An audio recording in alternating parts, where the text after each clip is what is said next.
Vamos falar com o Constantino agora? Claro. O que vocês querem saber do Constantino? Eu Maconha e aborto, o que ele vai votar? Não, eu quero saber. Eu não quero mais saber se é Trump ou Biden. Não, essa discussão já não, tá eu muito não ia batida. perguntar disso. Eu quero saber se ele vai votar pro aborto. Tem aí na Flórida também? Ou como é que é aí? Ele vota lá? O quê? Diz que vai ter na cédula Referendo. o referendo, né? Vai ter o referendo também de aborto e de maconha. Em alguns estados. Eita ferro, que confusão danada isso, pô. Altas polêmicas. O debate do aborto voltou com tudo por conta da indicação para a Suprema Corte, né, da Amy Coney Barrett. E ela já deixou claro que ela é uma originalista, ou seja, vale o que está escrito na lei, não a intenção ou o desejo dela, que obviamente é contrária ao aborto, né? Mas tá na corrida final aí, eu tô percebendo, viu, Emílio, que tem uma turma na imprensa desacelerando na empolgação, né? Institutos de pesquisa mostrando uma proximidade maior, aí já tem gente aí em alguns jornais falando que o colégio eleitoral é ruim, porque já estão sentindo, parece, que não vai ser essa barbada toda pro Biden, não. Sério? No DataSum, agora, neste momento, é 65% Biden, a chance, 35% de acordo com quem? Trump. DataSum. Constantino, mas eu queria perguntar um negócio que eu fiquei em dúvida, mas quando eu fui ver já tinha passado. O negócio do SUS. A ideia, assim, o pessoal não entendeu nada, né? Porque a gente paga o SUS. Não quer dizer que, porque é de graça para a população, que o serviço é de graça, que ninguém tá pagando. Os médicos são remunerados, você gasta dinheiro. E aí, ninguém entendeu, ficou um negócio na mídia, muita gente acusando. Eu queria a sua opinião sobre isso, porque eu acho que a discussão merecia ser levada com a público, né? Mas aí... Sem dúvida, Sam. Sem dúvida, houve muita histeria, muito barulho oportunista. Sim. Né? Não tem nada demais debater isso. Aliás, não tem nada mais caro do que um serviço gratuito, né? Falta leito, custa caro ao pagador de imposto e tudo mais. Mas o debate nem era a privatização do SUS. Veja, um governo que não conseguiu privatizar os Correios ainda. Sim, era parceria. É ridículo, né? Então, assim, o oportunismo da extrema esquerda, dos Freixos da vida, das Anitas, né? Grande cientista política, Anitta, é tudo muito lamentável, né? Tirar uma casquinha, defendam o SUS, né? O sujeito vai lá, só usa os hospitais particulares mais caros do país, mas nessa hora tira uma casquinha, faz um lacre ali pra plateia, né? O problema é que o presidente recuou, né? O presidente mostrou fraqueza e chacais e hienas conseguem farejar o cheiro de fraqueza a quilômetros de distância. Então eu não acho isso bom. Veja, essa turma da esquerda, essa patota que faz essas patrulhas nas redes sociais, ela quer governar sem voto, perde nas urnas e depois quer governar. Impediu um debate sobre fazer parceria público-privada para partes da gestão dessas UBSs. Né? Quer dizer, parte da gestão, você terceirizar alguma coisa ali, o que já acontece com as OS. Então, veja, muita deturpação, muita manipulação, muito oportunismo para tirar casquinha em época de eleição também. E o presidente recuou, né? Acusou o golpe, mostrou fraqueza. No pôquer, a gente diria que ele não pagou o blefe. Então, mostrou ali que não tinha um jogo muito bom. Constantino Zuckerman aqui, você poderia destrinchar pra gente essa belíssima treta entre o Salles e o Maia? Foi hackeado o Twitter? O que tem por trás da fala do nhonho, que ele chamou o cara de nhonho? O que tem nessa treta? Zuckerman, eu sabendo que vocês iam me perguntar isso, eu nem mandei mensagem pro ministro para perguntar se ele foi hackeado ou não. Foi eu poder aqui fazer a minha especulação. Pois não. Porque senão eu ia colocar ele também numa sinuca de bico. Olha, eu acho essa história de hackearam a conta para fazer nhonho ali, o comentário, muito estranha, né? E é muito simples você criar mecanismos de proteção, de two-way factor, né? Pra ter que ter uma... Não é tão simples assim hackear. Pode acontecer? Pode.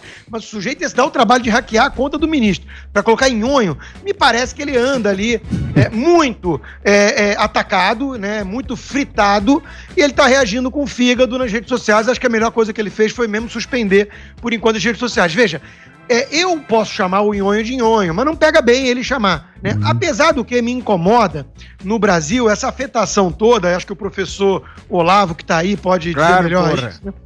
É uma afetação muito grande, que é o seguinte: a forma vale mais do que o conteúdo, e tem também um clubinho, né? Tem a patotinha que pode falar tudo e tem a turma que tá fora do clube que não pode falar nada. O presidente da Câmara, Rodrigo Maia, acusou o ministro de ser um destruidor do meio ambiente. Isso pra mim é muito mais grave do que nhonho, né? Pô, pelo amor de Deus, vai chorar porque foi chamado de nhonho? O presidente Rodrigo Maia tá muito fofoqueiro, muito sensível a essas intrigas. Aí veio agora falar do presidente do Banco Central também, do Roberto Campos Neto. E vazou, isso não é coisa de país sério. O que não é coisa de país sério é ter o Rodrigo Maia como presidente da Câmara, vamos combinar, né? Isso é que não é muito sério.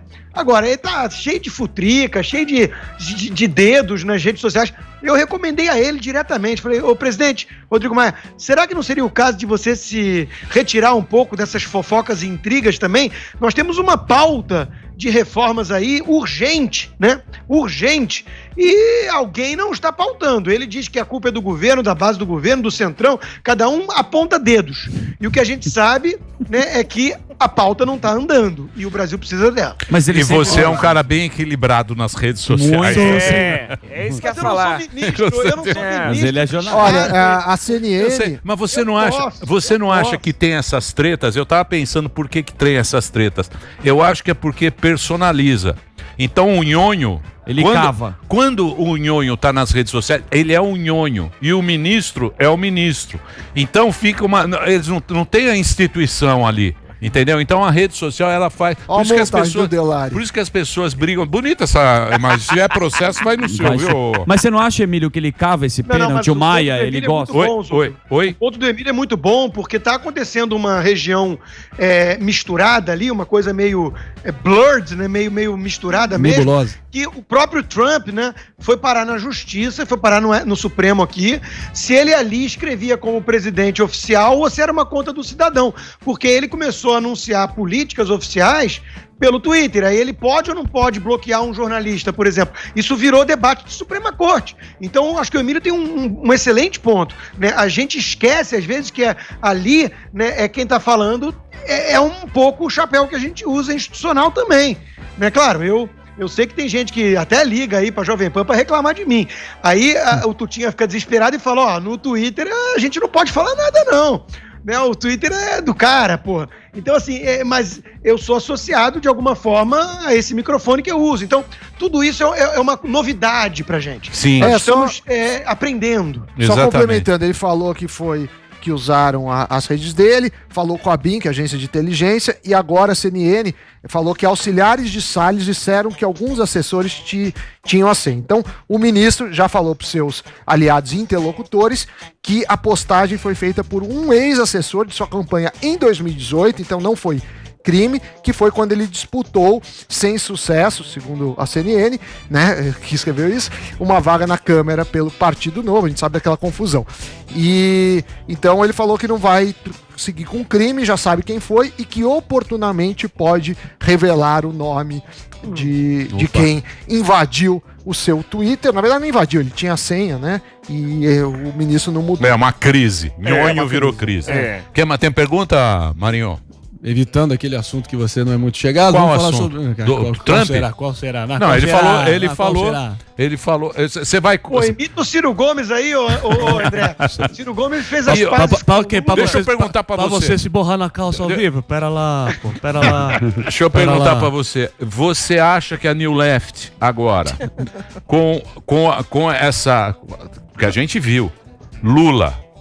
E o Ciro. Cirão da Mata. Você acha que os caras. A New Left tremeu? Porque os caras estão tentando meio ser. Né? Estão tentando ir lá. Não, oferecer alternativa, né? Isso. Eu acho que essa união mostra, né, que, em primeiro lugar, um certo desespero, né? Eles perceberam que estão numa autofagia, fragmentando a extrema esquerda, né? E ali só tem um projeto de poder. Então, eles são capazes de engolir qualquer sapo, né? Porque não tem muitos princípios na mesa. Eu achei curiosíssimo que o Ciro já foi mostrar serviço. Logo depois de selar as pazes, né? Ele foi tuitar lá uma postagem do Sindipetros de São Paulo, falando que a Petrobras está pagando dividendos sem lucro, né, para os acionistas, e ele xinga em letras garrafais, né, de bandidos, né? Veja, não é corrupção, não é ilegal sequer pagar dividendos, porque tem lucros acumulados, né?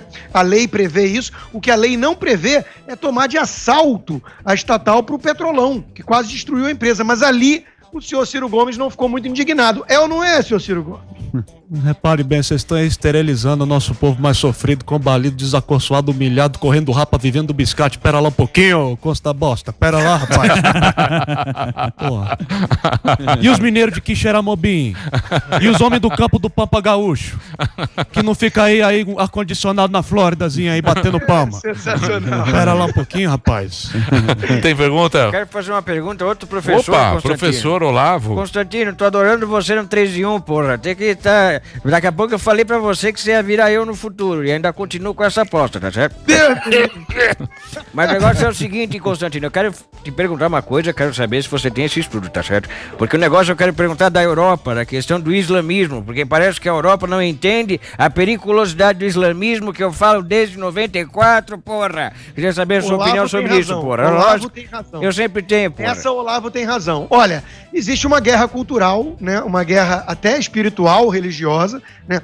A Europa, em geral, e a França, em particular, foram invadidas por radicais islâmicos que não aceitam a cultura que os recebeu e querem impor a sua, que é muito mais de submissão, autoritária, totalitária até, e não separa Estado de religião, que é uma conquista, né, do iluminismo.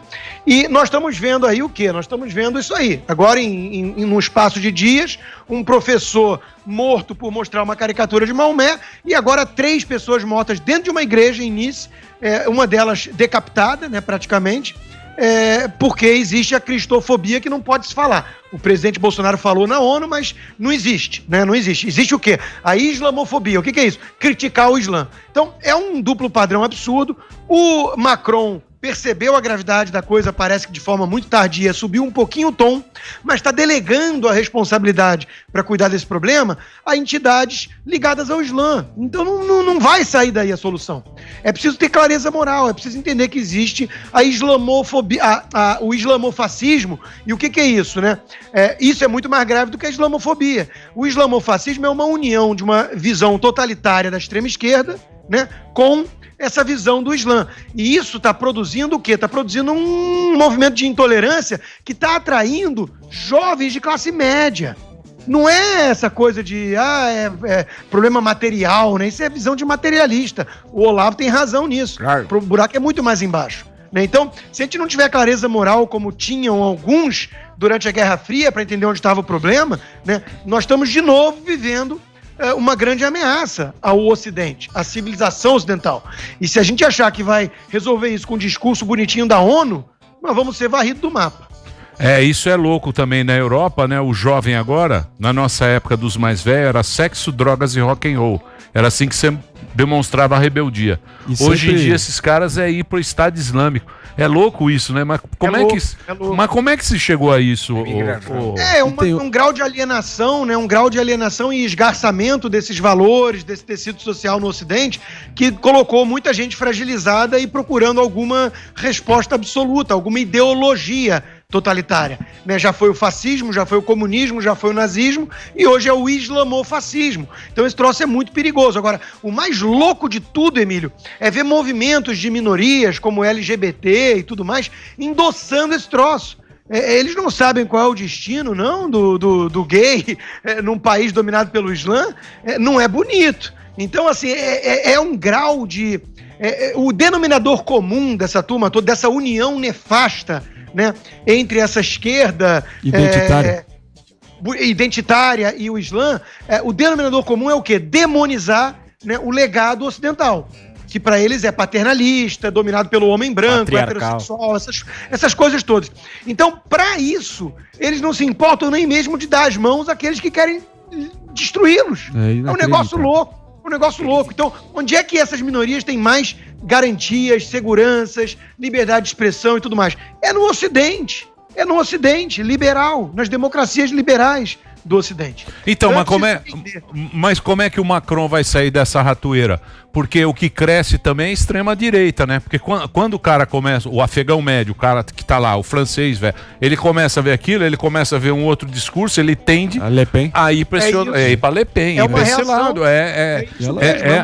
É uma equação difícil o Macron tá com pepino. Eu gravei um vídeo lá atrás na campanha ainda, não tinha sido eleito, e eu falei, o vídeo viralizou bastante, eu falei olha assim, Bolsonaro tem chances graças à esquerda, né, que produziu o fenômeno. É igual, né, na Europa, o multiculturalismo, essa coisa de não, nenhuma cultura é melhor, vamos abraçar todos os imigrantes, aí criam esses guetos dentro de Paris, onde a filha apanha do pai e dos irmãos se namorar alguém ou não vai pra escola, porque eles querem manter a crença da submissão dentro da Europa. Não pode.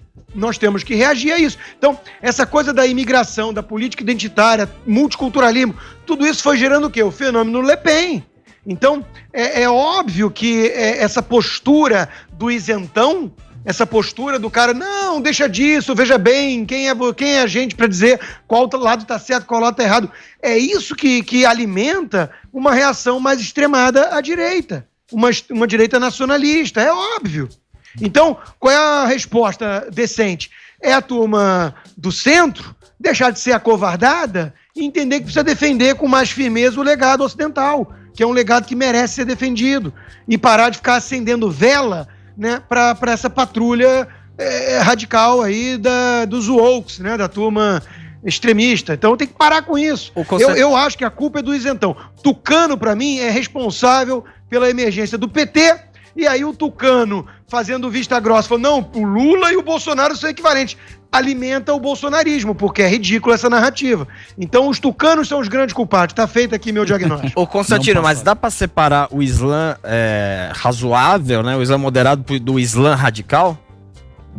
Olha, eu acho que dá. Eu não vou dizer que existe 1 bilhão e 200 milhões de pessoas aí que estão prontas para sair se explodindo e tudo mais. Então, eu acho que dá. Tem muito Islã, muito muçulmano, gente do Islã que assimilou vários traços da cultura ocidental e convive de forma pacífica aqui do meu lado, inclusive, né? Então, assim, não acho que dá para colocar tudo no mesmo saco, não. Agora, o Islã é uma religião mais literal. É uma religião que tem uma mistura muito preocupante entre religião e Estado. Não fez essa divisão como fez o cristianismo, a César o que é de César, a Deus o que é de Deus. Não passou por um processo como o iluminismo, que eu vejo defeitos, mas tem qualidades que domesticaram ali os excessos. Então, o Islã, hoje em dia, quando você vê pesquisas, assustam. Porque nas pesquisas tem lá, assim, 30 e poucos % daqueles que vivem na Europa, defendem várias coisas radicais, como a Sharia, a lei islâmica. Então, assim, o buraco é mais embaixo do que querem crer aqueles que dizem que é uma minúscula minoria de fanáticos. Não, o buraco é mais embaixo. Mas não vamos jogar 1 bilhão e pouco de pessoas, né, no mesmo saco de Al-Qaeda e ISIS, não é isso. Então, e tem muita gente dentro do Islã que compra briga. As maiores vítimas dos radicais islâmicos são muçulmanos. São muçulmanos. Eles estão lá de forma corajosa comprando essa briga. Então, Constantino, mas se a Europa não resolver isso aí, nós estamos ferrados, né? Sim. Porque a Europa, se você pensar bem, a Europa... Então, não, mas a Europa, você tem que pensar que são várias culturas, várias línguas, é uma confusão, mas tem o mesmo Deus, né? Tem. Isso fez com que a Europa não virasse uma puta de uma... É um pepino, hein? Barril de pólvora. É um pepino. É um pepinaço esse. Tem muita gente atenta a isso, tem muitos livros sendo escritos sobre isso, a morte da Europa, a invasão, a islamização da Europa, França-Quistão e por aí vai, né? Tem muita coisa sendo dita nesse sentido para ver se alerta a turma para reagir. Não é que a gente precisa de cruzada, né, de novo, mas um mínimo de clareza moral e firmeza, né? Porque olha só, existe uma campanha feita pela esquerda também de tornar o homem europeu, né, ocidental, mais afeminado, mais acovardado também. E aí, como é que você acha que essas coisas que só é moda na cabeça dessa turma de cabelo roxo, né? Ah, nova moda, homem usar salto alto e saia. Eu não sei aonde, eu não conheço um que faz essa porcaria. Mas vamos lá, né? Se isso for o resultado dessa campanha deles, da esquerda, na Europa, você acha que o sujeito de saia e salto alto vai enfrentar os barbudos de turbante? Não vai, não. Aí é game over. Aí acabou. Aí o Constantino volta pra cá. Pô, Constantino, eu fiquei agora... Tem mais uma? Manda lá. Não, eu queria que você comentasse, Constantino, sobre a clara, assim, flagrante cumplicidade da grande mídia americana e das multinacionais da tecnologia, né, as famosas Big Tech, em tentar abafar o caso de corrupção rondando a família Bloqueando Biden, até que é Twitter, algo né? assim claro e manifesto, patente. Ótima questão, Inegável. ótima questão. O meu comentário do 3 em 1 de ontem, que eu preferi destacar, foi sobre a morte do jornalismo nessa eleição. E aí eu me deparo hoje com o editorial do maior jornal do Rio de Janeiro, dizendo que esse caso do Joe Biden foi uma aula de jornalismo, porque os veículos tradicionais averiguaram que era tudo muito frágil e por isso não deram repercussão e só os veículos trumpistas deram. Olha, o sujeito era sócio do Hunter Biden, o sujeito é um cara de uma família militar totalmente respeitada, com histórico totalmente respeitado. O cara vem à tona falar que teve uma reunião com o Joe Biden, que o irmão sabia, que todo mundo sabia, que na planilha de divisão de lucros da empresa, que ele era sócio junto com o filho do Joe Biden, tinha lá o H, que era o Hunter, e o Big Guy, que obviamente era o pai, né? O jornal faz um editorial dizendo que a mídia mostrou jornalismo, a mídia mostrou que é partidária, que é torcedora, que é democrata até o último fio de cabelo. Isso é um escândalo. Isso é um escândalo que nós estamos vendo. E ainda tentam reverter isso como uma coisa bonita de se ver. Olha, é uma coisa preocupante. Nós vamos ver o resultado, tá? Porque estão cantando vitória, e eu também acho que estão cantando vitória muito antes do tempo, porque estão, de novo, torcendo. É o wishful thinking, né? Então, não existe mais esse jornalismo aqui nos Estados Unidos. Pra quem quiser se aprofundar... Quer entrar no bolão, Constantino? Você vota em quem? Você vota no Trump, então. Trump. Quanto você põe? 50 dólares. Não, 100 mil dólares. O cara é rico, porra. Entrou na Record. Cinquentinha? Fechado. Cinquentinha, Constantino Delari. Constantino. Põe aí, cinquentinha. Boa. Reais ou dólar? Aliás, a gente vai... Não, você que sabe. Real? Quer botar em real? Bom, 50 reais ficou mais fácil. Então, 50 reais. 50 reais. 50 reais, Constantino. Tudo em real. Migalha do Superchat. Real tá valorizado. Tá ali, ó. Porra, Constantino, acabou de entrar na Record, pô. Põe dólar aí. Constantino, obrigado, hein? Obrigado aí pelo papo. Consta Show. Toda quarta, 11 da manhã, tem o Constantino no canal dele do YouTube. É Constantino Rodrigo. Entra lá, põe o sininho. Ele tem uma live bacana toda quarta aqui no YouTube. Obrigado. E tá lá no 3 em 1, toda tarde, brigando lá com... Dando porrada no bigode. Careca. A Thaís e o Josias. O Careca tá bravo lá. 3 contra 1. Constantino, obrigado, meu velho. E tem Um abração pra você.